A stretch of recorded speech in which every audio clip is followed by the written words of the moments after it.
नमस्कार। क्या भारतीय अर्थव्यवस्था पर अब तक का सबसे बड़ा महंगाई बम फूटने वाला है? सावधान हो जाइए, क्योंकि देश की कंजम्पशन स्टोरी को एक ऐसा जबरदस्त झटका लगा है जिसने विशेषज्ञों की नींद उड़ा दी है। क्या आप यकीन करेंगे कि अप्रैल के महीने में महंगाई दर बढ़कर 3.48% पर पहुंच गई है, जो पिछले 13 महीनों का सबसे उच्चतम स्तर है। आज के इस बेहद हाई एनर्जी और धमाकेदार बुलेटिन में हम उस आर्थिक खतरे का पर्दाफाश करेंगे जो आपके मोबाइल फोन से लेकर आपकी रसोई तक पहुंचने वाला है।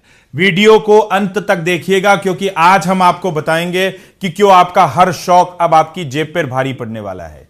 सबसे बड़ी और चौंकाने वाली खबर यह है कि सरकार ने बढ़ते इंपोर्ट बिल को काबू करने के लिए सोने और चांदी पर आयात शुल्क 6% से बढ़ाकर सीधा 15% कर दिया है। इसका असर इतना भयानक रहा कि सोने चांदी की कीमतें देखते ही देखते 6 से 7% तक उछल गईं। लेकिन असली चिंता सिर्फ सोना चांदी नहीं है। असली डर तो यह है कि क्या अब मोबाइल, एसी, फ्रिज और कपड़े जैसी रोजमर्रा की चीजें भी आपकी पहुंच से दूर होने वाली है। मिडिल ईस्ट में बढ़ता तनाव और कच्चे तेल की कीमतों में आया उबाल भारत के लिए खतरे की घंटी है, क्योंकि कंपनियां अब साफ संकेत दे रही है कि बढ़ती लागत का पूरा बोझ ग्राहकों की जेब पर डाला जाएगा। भारत अपनी जरूरत का करीब 85% कच्चा तेल विदेशों से मंगाता है। तेल महंगा होने का मतलब है महंगा ट्रांसपोर्ट, महंगी मैन्युफैक्चरिंग और महंगा लॉजिस्टिक्स। यानी महंगाई का यह वायरस धीरे धीरे हर सेक्टर में फैलने वाला है। ऊपर से डॉलर के मुकाबले कमजोर होता रुपया आग में घी डालने का काम कर रहा है। स्मार्टफोन मार्केट की हालत तो और भी खराब है, जहां बिक्री में 12 से 13% की गिरावट की आशंका है। पिछले 5 महीनों में ही मोबाइल फोन की कीमतें करीब 15% बढ़ चुकी हैं, जबकि नए मॉडल पुराने फोन के मुकाबले 20 से 25% तक महंगे हो गए हैं।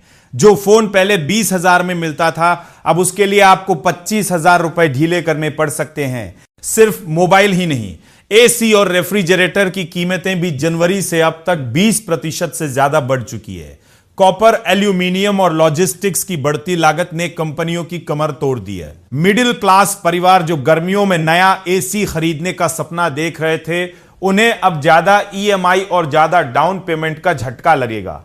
रिटेल और फैशन सेक्टर भी अछूता नहीं है। जब भविष्य अनिश्चित होता है तो लोग सबसे पहले लग्जरी प्रोडक्ट्स, गैजेट्स और वेकेशन पर कैंची चलाते हैं। रेस्टोरेंट इंडस्ट्री भी अब अपना मेन्यू छोटा कर रही है और हायरिंग रोक रही है, क्योंकि बाहर खाना अब आम आदमी के लिए सपना होता जा रहा है। कुल मिलाकर भारत की इकोनॉमी इस वक्त बेहद संवेदनशील मोड पर खड़ी है।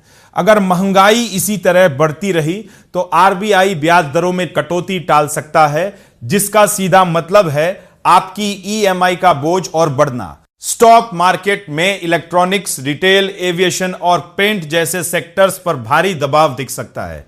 तो क्या आपको लगता है कि भारत में महंगाई फिर से एक बड़ा संकट बनने वाली है? क्या आप भी अपना खर्च कम करने की सोच रहे हैं?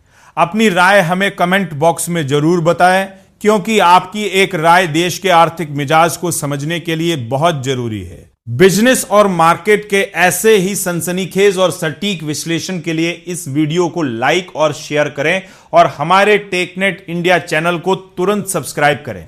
बेल आइकन दबाना बिल्कुल न भूलें। बने रहिए हमारे साथ। ये वीडियो सिर्फ एजुकेशनल मकसद के लिए है। निवेश करने से पहले कृपया अपने फाइनेंशियल एडवाइजर से सलाह लें। नमस्कार, धन्यवाद।